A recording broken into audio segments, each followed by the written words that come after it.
Posted by newtotownJAM. Our story is called "The Previous Tenant of My New Flat Left a Survival Guide." It's time to end this madness. When I saw her out the window, garden shears being gripped by both hands and a maniacal expression on her face, I just stood still. I was frozen to the spot in shock. I felt no pain at all from the burn on my face, everything was numb. The relief of eradicating the imposter neighbors and the joy at finding a friend in Derek was hacked away in an instant. Just like every leaf from my shrubs. Why would she do this? What had I ever done to her? Every question possible crossed my mind. I could feel the frustration bubbling inside me. Everything about this place just threw up question after question, and for every answer I got, there were 10 new questions waiting to be asked. At that moment in time though, only one was truly important. How did Prudence know? I thought about Terry and her telephone conversations. I didn't want her to think that the sweet lady I thought Terry had turned out to be would do that. But it did cross my mind. I thought of Ian the postman. I'd had bad vibes from him for a while. Maybe he'd seen Derek coming up the stairs while on his rounds that morning. I stood there frozen, pondering all these things until I saw Prudence collapse onto the memorial bench sobbing, head in her hands. She was surrounded by the remains of my attempt at a garden with the shears laid out on the floor. The stairs were kind to me on the way down. It took 4 flights to make it to the bottom. I ran down the corridor and out the back entrance of the block, no idea what I was going to say. Prudence was all I could manage. "Nice one, cat." She sat bolt upright before turning and standing quicker than I thought it possible for an old lady. "You evil, stupid little girl. Do you have any idea what you've done?" she screamed, so much animation in her face that the spaces between her wrinkles pulsated like veins on an angry weightlifter. "Me? You think I'm evil? You left that shitty note hidden, missing everything I need to know, and got my boyfriend killed. And what you're doing to your own," I screamed, tears beginning to roll, before she interrupted me. "Don't you dare talk about her." Her voice cracked and she broke down again, this time falling to her knees, twigs and leaves sticking to the bottom of her dress. I didn't know what else to do. So I sat down on the floor. I knew that it was probably a bad idea. This woman couldn't be trusted and I hadn't forgotten that. But seeing an old lady crying on the cement floor still made me feel awful. "How did you know about the garden?" I asked her calmly, trying to change my approach. She shoved a crumpled up piece of paper into my hand. She didn't look at me, her eyes remained on the floor. "Dear Prudence, I couldn't exist knowing what I'd done. I should never have told you about it. The last 2 won't grow stronger. She was never theirs to begin with. But I have to end her suffering. I'm sorry. Derek." I knew what he had done as soon as I finished the note. Lila, or what was left of her, was gone for good. Of all the creatures, only Jamie's killers from the lift remained. That's how Derek had spent the few hours I'd slept between our encounters. "This is all your fault," she sniffed. "My whole family are gone because of you." That hurt a lot. I trembled as I tried to speak, but I always really hated confrontation and I could feel myself starting to glitch. "How can you say that? I saw her and she was trapped in a tiny cage eating dog food and small animals. Your family died in that lift. Just like my Jamie." I may have struggled to get my words out, but I wasn't about to let Prudence Hemmings blame me for her decisions. Lila was better off dead than what she was, however awful that may sound. "What happened to your face?" Prudence growled at me. "Take you to visit floor number 9? He did this to her in the first place, not me. And now he's disfigured you." She was spinning things. I could feel throbbing as she mentioned my face. I really should have had medical attention. "This isn't his fault. You messed him up and he did that to her because of you. You told me that yourself." I tried ferociously to defend Derek, but something inside me still felt uncomfortable about what he had done. I couldn't help it. Lila was an innocent little girl who shouldn't have been punished for Prue's mistakes. This whole thing was such a mess. I was grieving. And then I had her back for all those years, and then I lost Bernie, and then my home, and now I have to grieve for her all over again. Prudence continued to cry, but softer. I looked around at the chaos she created and up at the block my boyfriend had died in and rolled my eyes in disbelief that she could be so selfish. She continued. "Let me tell you about Lila. She was a beautiful little girl. As I mentioned before, I have 2 other older children. They've had many other grandchildren. However, I hadn't spoken to my eldest 2 in years, even before what happened with Lila. Lila was my first opportunity to get to know one of my grandchildren. Bernie adored her too, always reading her stories and sneaking her sweets. I begged my son to allow her to stay. My children were all incredibly ungrateful. They had it easy growing up and still resented me. I gave them a good, strict upbringing, but they didn't appreciate it. They said I was a cruel mother. Lila's dad was the only one I spoke to, but our relationship still wasn't that of a typical loving mother and son. But she was a second chance. It was a miracle when he agreed. I was more shocked he had convinced his wife to allow it. That awful harlot of a woman never liked me, although I didn't like her either. They refused to speak to me after everything. I haven't heard from them since.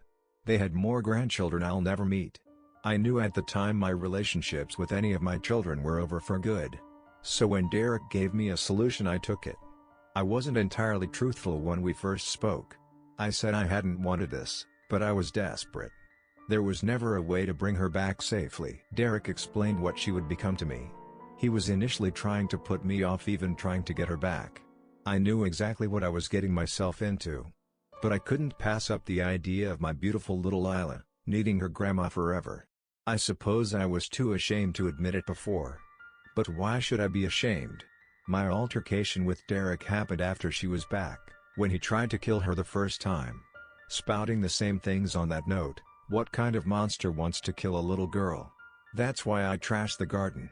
He said he wasn't coping with the news of the new block when he suggested it, that he shouldn't have told me it was even possible and she had to die. I hid her until the bulldozers came in. When he disappeared, I thought I was safe to spend the rest of my life with her. Bernie hated me. Spending time with Lila was all I lived for. I grew to love her how she was. I felt sick. Listening to Prudence talk brought up so many repressed feelings about Jamie. I hadn't had time to grieve or process anything. I missed him terribly. My old life and my old future felt a million miles away. I was relieved to know that Derek hadn't tricked Prudence, or even intended to create Rat Lila. He was truly good. But she didn't get to have a life. You lived for her, but she wasn't really living. How could a sane person do that to their own flesh and blood? I retorted. You have no idea. This place can make you do irrational things. But she had a life. She had me. It's all she needed. She was certainly right about the building and irrational actions. The pain intensifying on my face throbbed in agreement. But I was still convinced she had lost it Dr. Frankenstein style where Rat Lila was concerned. She had stopped crying. Her rage levels were rising again.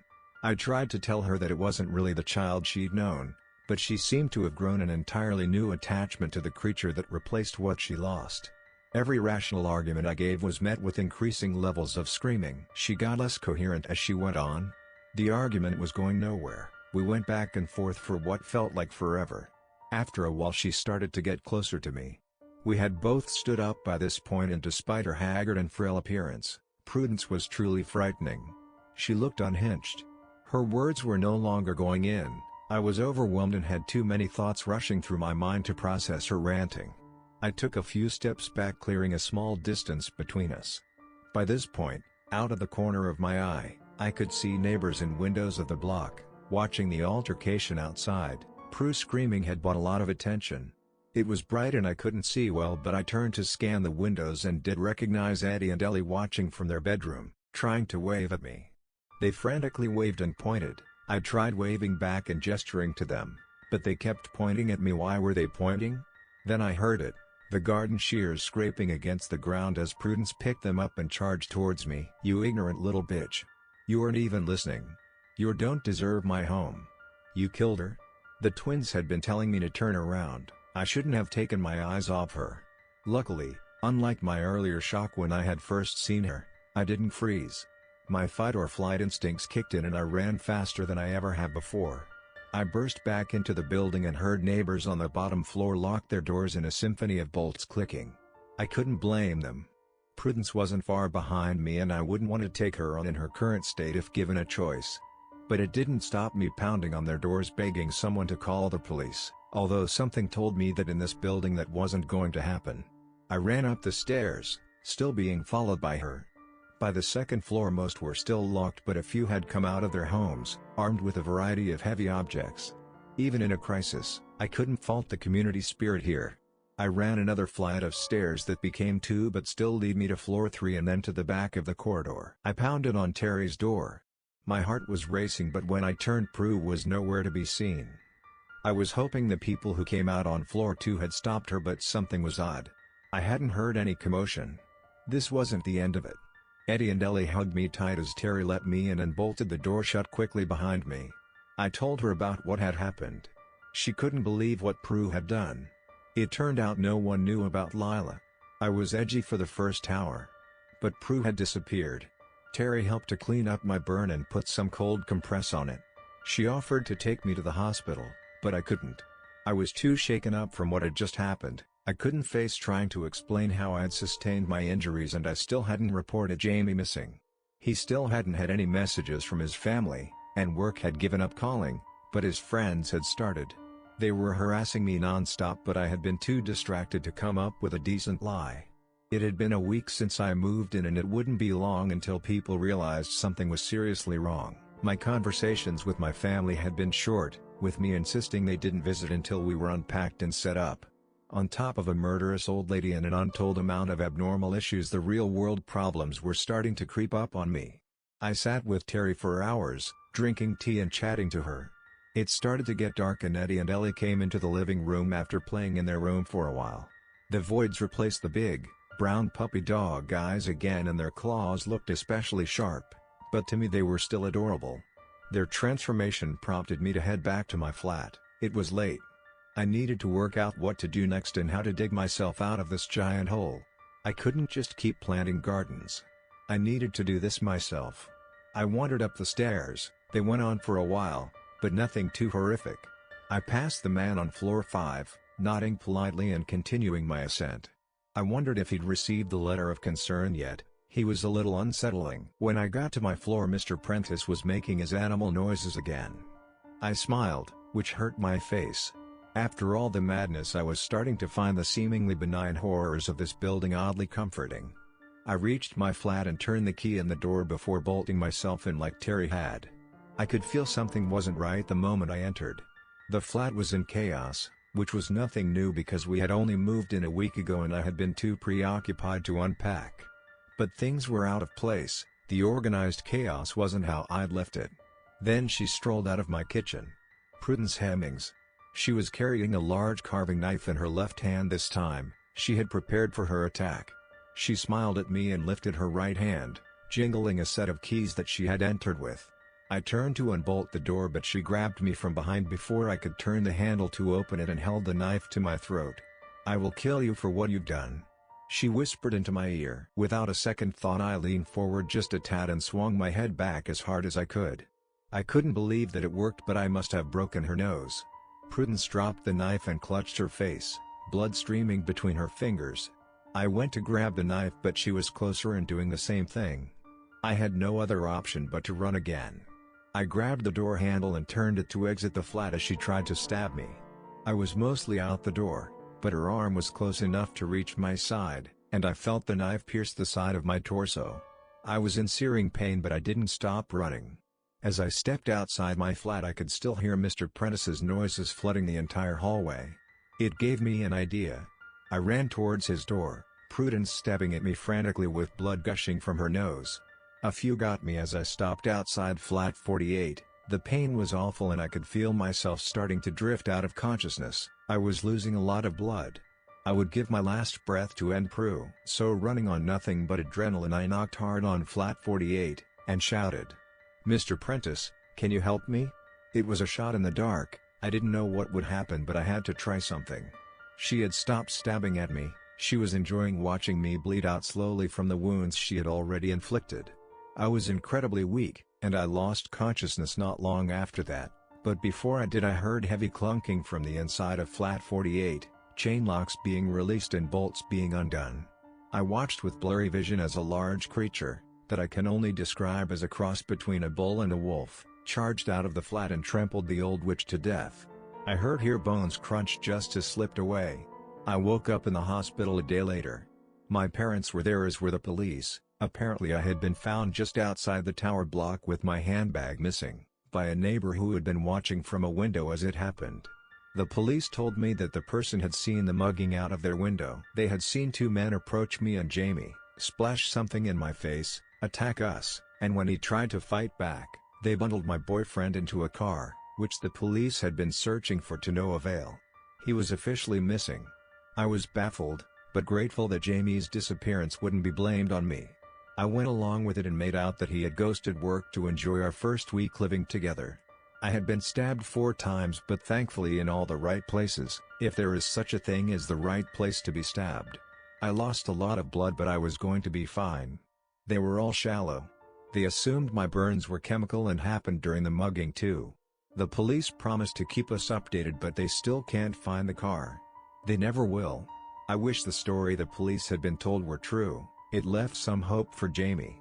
My parents weren't keen on me returning to the flat after what happened. They said the area was too rough, and that I was living proof it wasn't safe. They offered to collect my stuff for me.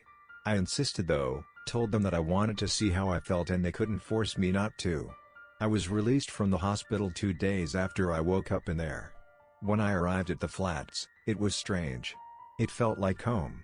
Despite everything, something about this place drew me to it. I took the lift for the first time since Jamie had died. I had to. I wasn't recovered enough to conquer too many stairs just yet, and I couldn't guarantee they'd be kind to me. I smiled at the lack of a button 9 and winced at the thought of the creatures. As I reached my quarter I saw Mr. Prentice walking along with his newspaper and milk in a bag. He turned to me and smiled. "I wasn't sure you'd come back. It's nice to see you're up and walking." He made small talk as if I hadn't seen him literally trample a woman to death a couple of days prior. The whole experience had been so disorienting that I started to wonder if I really had been mugged and had dreamed the note and everything that's happened since. Then he said something that confirmed everything was real. "I never liked that woman. But you've got a real friend in the lady downstairs." He winked at me and turned the key in his door. I got into mine and sat down on the second-hand sofa. I felt empty but relieved. With Prue and the imposter neighbors all gone, the only threat left were the creatures in the lift, who were only a threat between 1.11 and 3.33. Maybe I could start to live a semi-peaceful life in this place.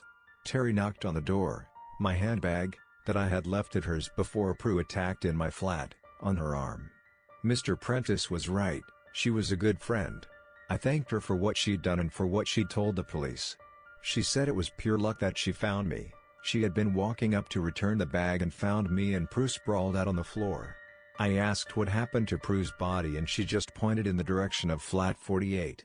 "He was eating it," she said. "It's been a few days now and I've decided to stay. I can't imagine going back to complete normality after everything I've been through and I've grown quite attached to some of the building's quirks. I tried replanting the garden with the help of the twins. I ripped a few stitches doing it and Derek never came. I think he's gone for good. I'm ready to fully embrace life here. The last few days have been hard but there's some time to breathe." Along with the time to breathe, came the time to grieve and I've been grieving badly for Jamie. This leads me to the last thing I have to tell you. Last night I laid in bed, plagued with thoughts of Prue and everything that had happened, but what I couldn't get to leave my mind was how much happiness it brought her to have Lila back. It infected every part of my thoughts. I know you all warned me not to, but I did it. I repeated the ritual. I haven't caught him yet, but I've heard the scratching. Jamie's back.